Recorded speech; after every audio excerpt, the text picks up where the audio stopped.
여러분의 어린 시절의 꿈이 무엇이었는지요? 지금 인생을 이 시점에서 되돌아보면서 내가 그 어렸을 때 품었던 꿈을 이루었다, 그렇게 평가하는 분도 있을 것이고, 또 어떤 분은 여전히 내 꿈은 지금도 진행형이다, 그렇게 생각하는 분도 있을 것이고, 또 인생 다 살아가서 보니까 내가 그때 품었던 꿈을 미처 이루지 못했다 하는 것 때문에 좀 마음에 아쉬움, 섭섭함, 이런 것들을 가진 분들도 분명히 있을 겁니다. 그러나 꿈을 가졌다는 게 중요하고, 그 꿈을 가지고 여기까지 왔다는 사실이 중요하지요. 저희들이 어렸을 때는요, 우리 부모님 세대들이 남자 아이에게 기대하는 큰 꿈 중에 하나가 군인, 그것도 장군. 그래서 저같이 덩치가 조금 있는 아이들을 보면 어른들이 하는 말 중에 그놈 장군감이다, 이제 이런 말들을 참 많이 했어요.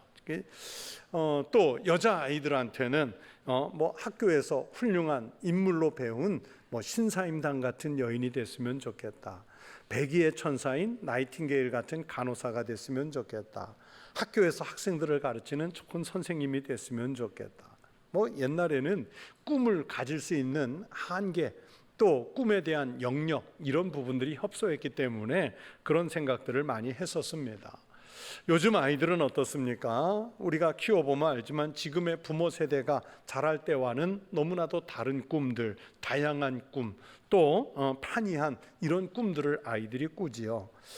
옛날에 부모님들이라면 극구 반대했을 그런 꿈을 꾸는 청소년 아이들도 많아졌고, 하지만 그러나 부모님들도 이제는 어느 정도 수용할 수 있는 사회적 분위기 또는 시대적 분위기가 됐습니다. 예를 들어서 옛날에는 아이들이 가수가 된다든지 배우가 된다든지 연예인 된다고 하면 딴따라라고 해서 절대로 못하게 그냥 막아서고 했는데, 오히려 지금은 부모님들이 연기학원, 노래학원 보내서 그렇게 만들고 싶어 하는 경우도 많지요. 프로스포츠 선수가 되고 싶은 아이들도 있고, 또 인터넷 게임 많이 하다가 아이의 꿈이 프로 게이머가 되고 싶은 그런 아이들도 있어요. 자기 개성에 따라서 꿈을 만들 수 있고 또 키워갈 수 있는 그런 시대가 됐지요. 어렸을 때부터 여러분, 이런 꿈에 대한 소망은 반드시 있어야 되고, 그리고 그 꿈과 소망을 이루기 위해서 공부가 필요하다면 공부를 해야 되겠고, 또 아니면 그 과정에서 준비를 잘해야 자기의 꿈을 성취해 갈 수 있을 것 아니겠습니까? 꿈은 우리에게 활력을 주는 아주 중요한 요소들입니다.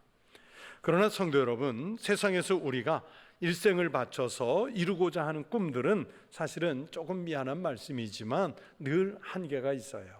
대부분의 꿈이라는 게 세속적 욕망에 따라서 갖는 꿈이기 때문에, 그게 재물의 꿈이든 권력의 꿈이든 학문의 꿈이든 혹은 명예의 꿈이든 그 꿈에는 한계가 있단 말이에요. 그래서 오늘 본문에서는 이런 부분에 대해서 뭐라고 말씀하시냐면, 어찌하여 이방 나라들이 분노하며 민족들이 헛된 일을 꾸미는가 말씀했는데, 여러분, 이 말씀에서 헛된 일을 꾸민다 하는 말의 원어적인 뜻이 뭐냐면 왜 헛된 꿈을 꾸느냐, 그런 뜻입니다. 인간이 이룰 수 있는 꿈을 가장 원없이 이루어냈던 역사적인 인물이 솔로몬 왕 아니겠습니까? 그런데 그 솔로몬 왕이 인생 다 산 다음에 마지막에 뭐라고 고백합니까? 전도서 1장 2절 3절에 이런 말씀이 있습니다. 전도자가 이르되 헛되고 헛되며 헛되고 헛되니 모든 것이 헛되도다. 해 아래에서 수고하는 모든 수고가 사람에게 무엇이 유익한가? 이 고백대로 인간은 근본적으로 죄의 속성을 가진 채로 꿈을 꾸기 때문에, 여러분, 우리가 꾸는 꿈에 진정한 희망이 없어요. 헛된 거예요. 우리가 꾸는 꿈에 하나님의 경륜, 하나님의 섭리, 이게 포함되어 있어야, 그래야 그 꿈이 가치가 있고 그 꿈이 의미 있는 꿈이 될 수 있어요. 하나님 없는 꿈은 헛된 것입니다. 그래서 그것을 성경에서는 뭐라고 표현하냐면 허사, 헛된 일이라고 그렇게 표현을 해요.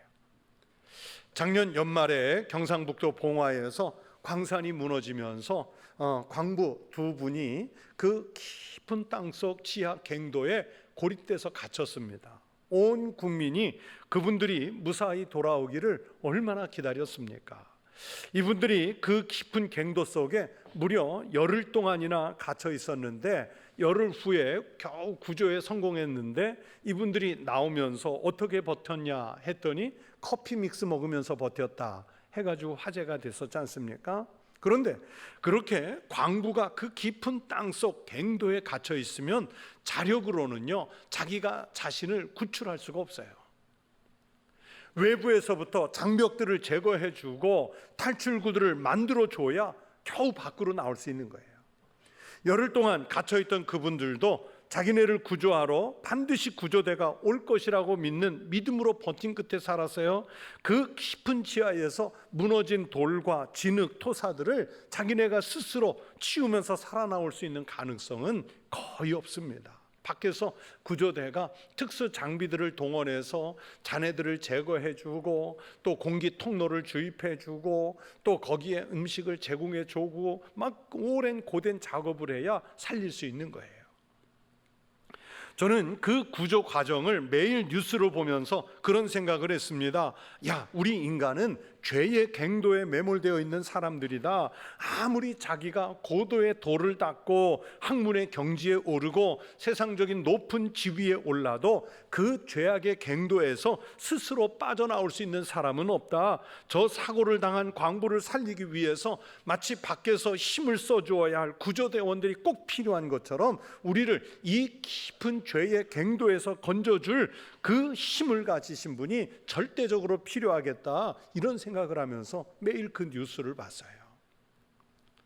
그러면서 광부들이 꼭 살아나기를 뉴스 시간에 기도하면서 소망했는데, 그런 것처럼 또 한편으로는 하늘의 주님이 우리에게 오셔서 죄에서, 그 깊은 죄에서 우리를 건져내 주시기 위해 십자가라는 그 구멍을, 우리에게 살 길을 열어주신 은혜를 생각하면서 감사 기도도 함께 드렸습니다. 여러분, 사실 모든 인간은 죄에서 벗어나 영원히 살고 싶은 꿈이 있지요. 그러나 그 꿈은 현실적으로 불가능합니다. 그래서 인간은 깊은 절망에서 빠져나오지를 못해요. 하나님은 이렇게 깊은 절망에 빠져서 아무런 생명의 희망이 없는 사람들에게 우리를 구원하시기 위해서, 그 죄악에서 우리를 끌어올리시기 위해서 무슨 계획을 세우셨냐면, 메시아, 즉 구주를 보내시려는 섭리를 계획하고 계셨어요. 이런 하나님의 경륜은 절대적인 하나님의 은총이며 우리가 황송한 마음으로 받아들여야 할 하나님 아버지의 사랑입니다. 메시아를 보내시려는 그 은총과 계획이 바로 창세 때부터 하나님의 꿈이셨던 거예요. 그 하나님의 꿈대로 그리스도는 우리 전 인류의 소망입니다. 그래서 시편 146편 5절에서 말씀하시기를, 여호와 자기 하나님에게 자기의 소망을 두는 자가 복이 있도다 말씀하셨어요. 또 로마서 8장 24절 25절에는 우리가 소망으로 구원을 얻었음에 보이는 소망이 아니니 보는 것을 누가 바라리요, 만일 우리가 보지 못하는 것을 바라면 참음으로 기다릴지니라 말씀하셨어요. 그렇게 이 성경의 말씀대로 그리스도께서 강림하신 것은요, 우리 개인에게 소망을 주시고 전 인류에게도 소망을 주시는 사건입니다. 보이는 차원을 넘어서 보이지 않는 영원, 먼 미래, 영원의 세계까지 보증하시는 소망이 그리스도의 오심이에요. 그런데 여러분, 세상 사람들은 어떠합니까? 소망이 되시는 그리스도를 배척하잖아요. 그리스도가 이곳에 오셨다 아무리 역설해도 모른 척하지 않습니까? 어떻게 하든지 그리스도인 없는 삶을 살고 싶어 해요. 심지어 교인, 내가 교회 다니는 사람이야, 그렇게 말하면서도 우리가 예배 드릴 때를 제외하고 세상 밖에 나가서 살 때는 그리스도라는 이분을 귀찮은 존재로 여겨서 그리스도의 세상에서 어떻게 하든지 벗어난 삶을 살고 싶어하는 죄의 본성이 드러나는 게 심지어 우리들의 모습이기도 하지 않습니까? 이 얼마나 어리석습니까? 여러분, 오늘날 우리 한국교회와 그리스도인이 왜 질타의 대상이 되었다 생각하십니까? 뭐 교회가 이 땅에 숫자가 모자라고, 교회가 돈이 없고, 교회 안에 무슨 좋은 프로그램이 없고, 교회 안에 사람이 없어서 그렇습니까? 아닙니다. 교회 안에 있는 사람들조차도, 교회 공동체조차도 예수가 소망이 아니에요. 세상의 기관들이 만드는 것보다 못한 다양한 옵션들을 만들어내면서 뭐 세상의 흉내를 따라가거나 그냥 그런 정도 수준이에요. 교회는요, 예수로만 소망을 삼고 예수님의 이야기로 가득하고 예수님과 동행하는 삶을 살 때, 비록 프로그램 약하고, 비록 그곳에 돈이 없고, 비록 그곳에 사람이 없을지라도 그때 희망이 있고, 그때 교회가 살 수 있고, 그 안에서 성도가 살 수 있는 거예요.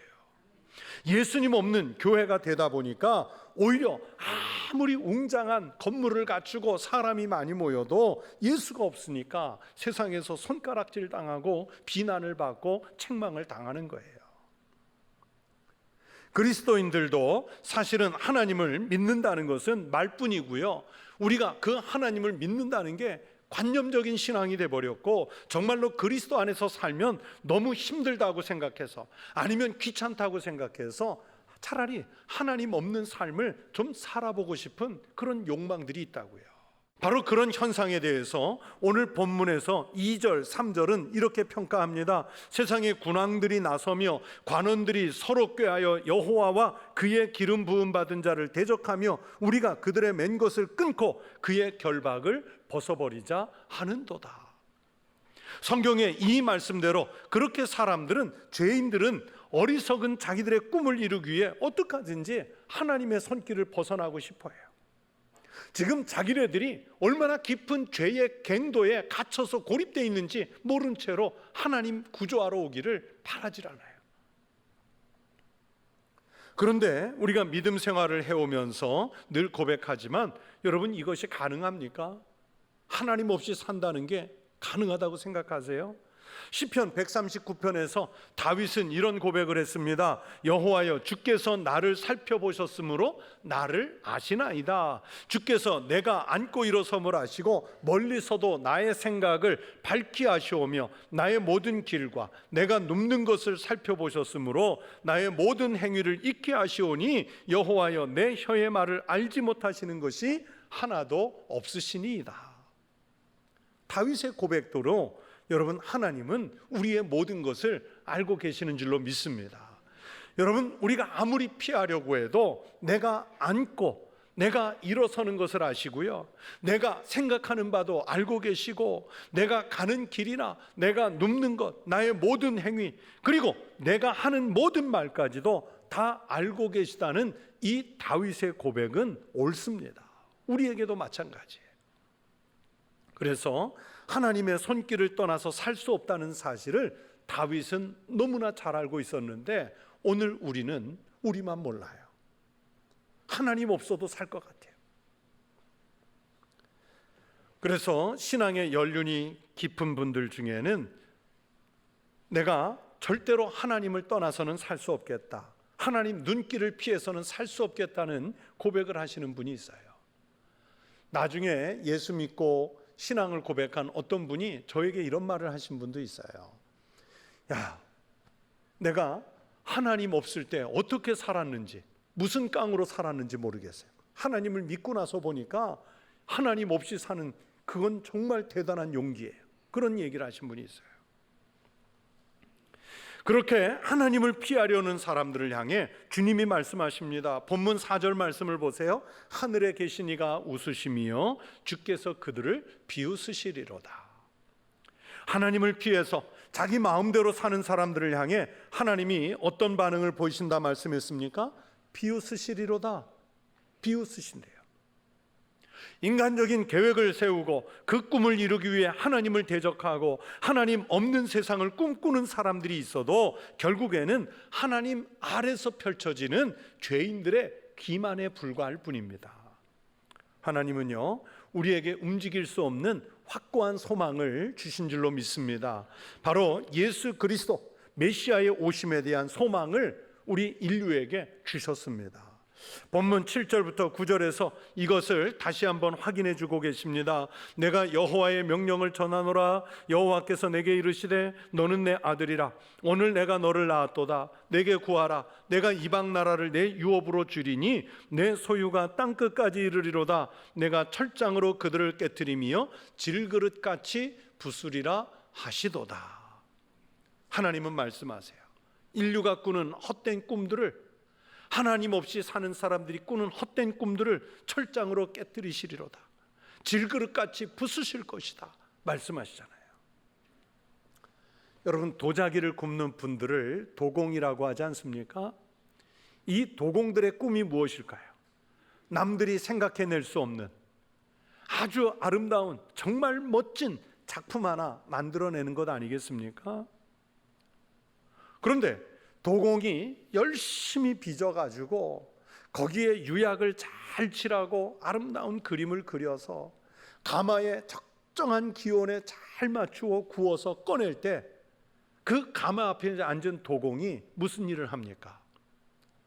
자기가 만든 그 작품을 꺼내보면서 이리 돌려보고 저리 돌려보고 뒤집어보고 하면서 결국에 망치를 들어서 툭 하고 쨍그랑 깨버리잖아요. 다음 작품 꺼내가지고 또 열심히 매의 눈으로 살펴보다가 또 망치를 들어서 툭 깨버리잖아요. 곁에서 우리가 지켜볼 때는 너무 색깔이 예뻐요. 정말 아름다운 작품이에요. 저거 우리 집에 가져가면 딱 좋겠다 했는데 그거 우리 안 줘요. 도공은 깨버려요. 마음에 들지 않는다는 거죠. 그렇듯이 하나님은 오늘 성경에서 뭐라고 말씀하십니까? 허사를 경영하는 그 하나님 없는 꿈들을 가진 자들을 질그릇같이 깨버리겠다고 말씀하시잖아요. 철장으로 깨뜨리시겠다고 말씀하시잖아요. 그러나 하나님의 축복을 받은 사람, 그 사람을 향해서는 너는 내 아들이라. 내가 너를 낳았도다. 그러면서 하나님의 자녀 권세를 얻는 그 보좌에 오르실 것이라고 예언을 해놓았어요. 하나님 없이 사는 이방 백성들은 하나님께 비웃음의 대상이지만 하나님을 바라보며 하나님의 뜻대로 은혜대로만 사는 사람은 하나님이 너는 내 아들이라. 내가 오늘 너를 택하였다. 내가 오늘 너를 낳았다 하면서 하나님 자녀의 권세에 우리를 올리시겠다고 약속하셨어요. 세상의 어떤 권세도요 교회를 이길 수 없어요. 하나님을 이길 수 없어요. 신앙을 이겨먹을 수가 없어요.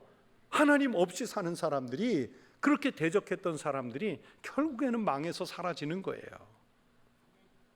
우리는 사도 바울의 열심을 잘 알고 있습니다. 사도 바울은 이 세상에서 그리스도인들을 박멸하기 위해 믿는 자들을 있는 대로 잡아들이고, 또 잡힌 사람 중에 어떤 사람은 돌로 치고, 심지어 외국에 가서까지 믿는 자들을 잡아오려는 열심을 보였던 사람이 바울이잖아요. 그러나 주님을 다메섹 도상에서, 부활하신 예수님을 그 다메섹 도상에서 직접 만나고는 그 앞에 엎드러져 자신의 생애의 방향을 바꿔야 됐습니다. 바울은 예수님을 만나기 직전까지는 자신이 가진 힘과 권력, 지식, 이게 자기 인생 사는 길인 줄 알았는데 예수님을 만나고 나니까 그게 다 아무 소용이 없어요. 그것을 배설물같이 여겼습니다. 그래서 그때부터는 예수로만 소망을 삼고 주님의 나라를 위해 목숨을 거는 인생을 살아냈지 않습니까?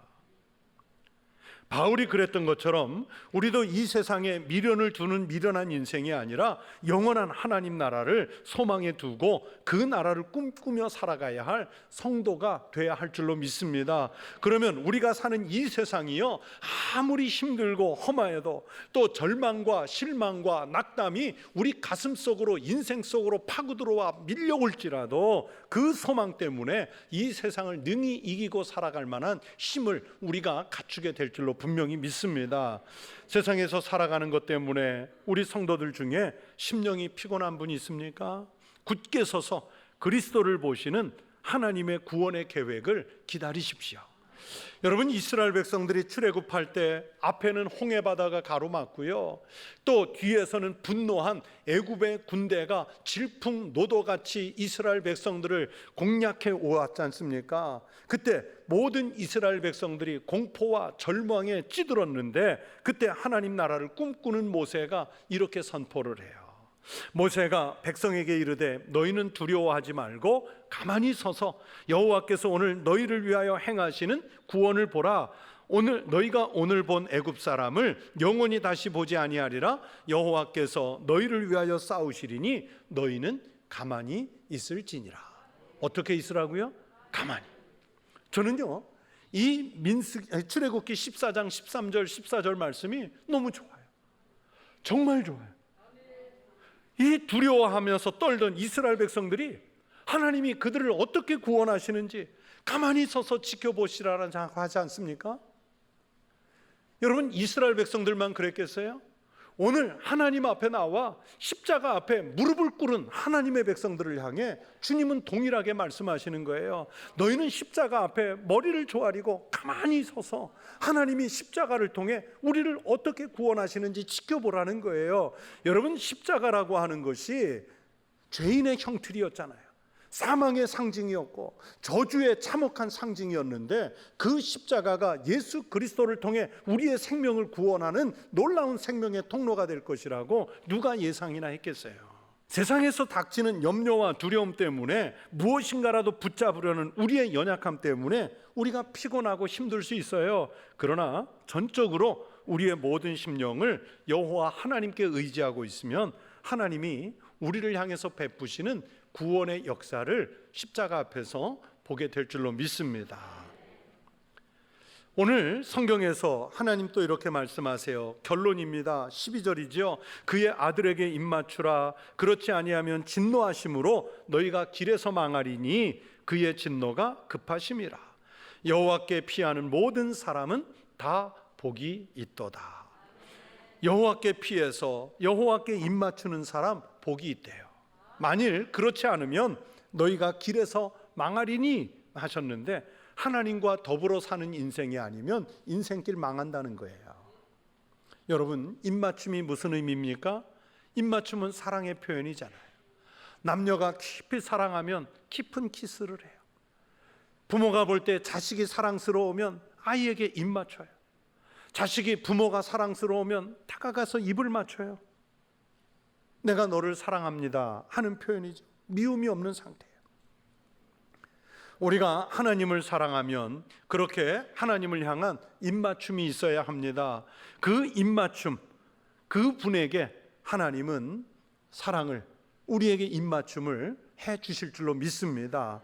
또 성경에서 입맞춤은 충성을 뜻하지요. 신하가 임금의 발에 입을 맞추는 것은 왕을 위해서 모든 충성을 다하겠다는 표시예요. 우리가 주님 발에 입을 맞춘다는 것은 오직 예수 그리스도를 우리의 왕으로 인정하고 주님의 뜻을 따라 사는 주의 군사가 되겠다는 약속이지요. 또 성경에서 입맞춤은 내가 구원받은 것에 대한 감격의 표시입니다. 막달라 마리아가 세상적으로는요 추하고 더러운 인생을 살았으나 주님을 만난 후에는 그의 생각이 바뀌잖아요. 향유를 주님 발에 붓고 자신의 눈물로 주님 발을 씻고 그리고 머리털로 주님의 발을 닦고는 주님의 발에 입을 맞춰요. 이 장면이 아마도 성경에서 가장 아름다운 장면 중에 하나일 겁니다. 여러분, 우리의 인생이 망하는 인생은 안 되잖아요. 인생을 살면서 나는 왜 이렇게 살까 하는 이런 실망과 절망의 탄식이 흘러나와서는 안 됩니다. 길에서 망한 인생을 살았다면 그건 아무 소용이 없어요. 그리스도 없는 생애는 아무리 요란한 생애를 산다 해도요, 이건 부질없는 인생입니다. 그러나 그리스도가 함께하는 생애는 모든 것을 이루는 소망의 삶입니다. 그래서 오늘 12절까지 이루어지는 이 말씀의 맨 마지막 아주 강렬한 결론이 무엇입니까? 여호와께 피하는 모든 사람은 다 복이 있도다. 누구에게 복이 있어요? 여호와께 피하는 사람. 선별해서 누구는 복이 있고 누구는 복이 없고 누구는 큰 복을 받고 누구는 작은 복을 받는 것이 아니라 하나님을 의지하는 자는 이 성경의 말씀대로 다 복을 받게 될 줄로 믿습니다. 여러분, 여러분의 인생이 복되기를 원하십니까? 그렇다면 여호와를 의지하세요. 그렇게 여호와만 의지할수록 예수님이 십자가로 그 길을 열어주실 줄로 믿습니다. 하나님이 우리가 상상치 못할 복도 주실 줄로 믿습니다. 그리스도와 함께하는 우리의 인생, 그 자체가 우리의 꿈이요 소망인 줄로 믿습니다. 십자가 아래 우리의 인생을 내려놓는 그 꿈이 여러분의 꿈이 되시기를 주의 이름으로 축원합니다. 기도하겠습니다. 아버지 하나님 감사합니다. 우리가 비록 세상에 몸을 두고 살지만 우리의 모든 시선, 우리의 모든 관심, 우리의 모든 인생은 주님 예수 그리스도의 십자가만 바라보게 하여 주시옵소서. 영원한 하나님 나라만 바라보게 하여 주시옵소서. 예수님 이름으로 기도하옵나이다. 아멘.